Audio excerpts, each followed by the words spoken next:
மலையடிவாரத்தில் ஒரு பசுமையான காட்டில் எல்லாவிதமான விலங்குகளும் பறவைகளும் வசித்து வந்தன.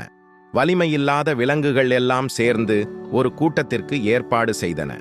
சில விலங்குகளும் பறவைகளும் கூட்டத்திற்கு வந்திருந்தன. கூட்டத்திற்கு முயல் தலைமை தாங்கியது. இந்த கூட்டத்திற்கான காரணம் உங்களுக்கு தெரிந்திருக்கும் என நினைக்கிறேன். நாம் உடல் வலிமையில்லாத விலங்குகளாக இருப்பதால் ஒருவித பயத்துடனே நமது காட்டில் வாழ வேண்டியதுள்ளது. எனவே வலிமையான விலங்குகளிடமிருந்து நம்மை நாம் பாதுகாத்துக் கொள்ள வேண்டும். அதற்கான யோசனைகள் உங்களிடம் இருந்தால் சொல்லுங்கள். கூட்டத்திலிருந்து பன்றி ஒன்று தன் யோசனையை சொல்ல முன்வந்தது. நமக்கு ஆபத்தே சிங்கத்திடமிருந்துதான் வருகிறது.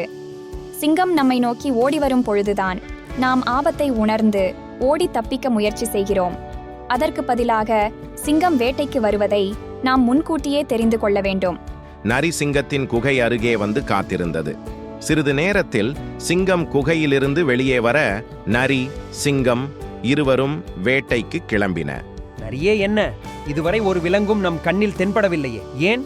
அரசே, நீங்கள் சப்தமாக கர்ஜித்தால் அந்த சப்தத்தில் விலங்குகள் பயத்தில் அங்கும் இங்கும் ஓட கண்டிப்பாக சில விலங்குகள் உங்கள் அருகில் கூட ஓடி வரலாம்.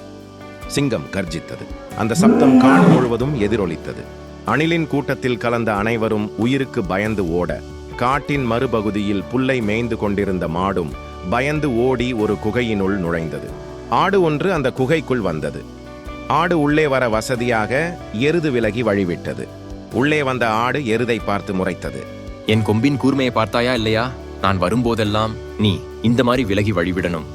சரிங்க எஜமான், அப்படியே செய்கிறேன். சிங்கம் வெளியே கோபத்துடன் உருமிக் கொண்டிருக்கிறது.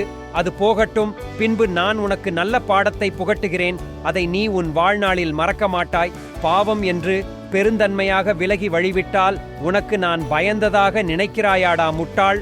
சிங்கத்தின் கர்ஜனை தூரத்தில் கேட்பதை உணர்ந்த எருது ஆட்டை பந்தாடியது. Hello, if you like it, please subscribe. புதிய கதைகள் உங்களை வந்தடைய பெல் பட்டனை அழுத்துங்கள். Thanks for your subscription, likes, comments, and share. Thank you for watching Surya eHub.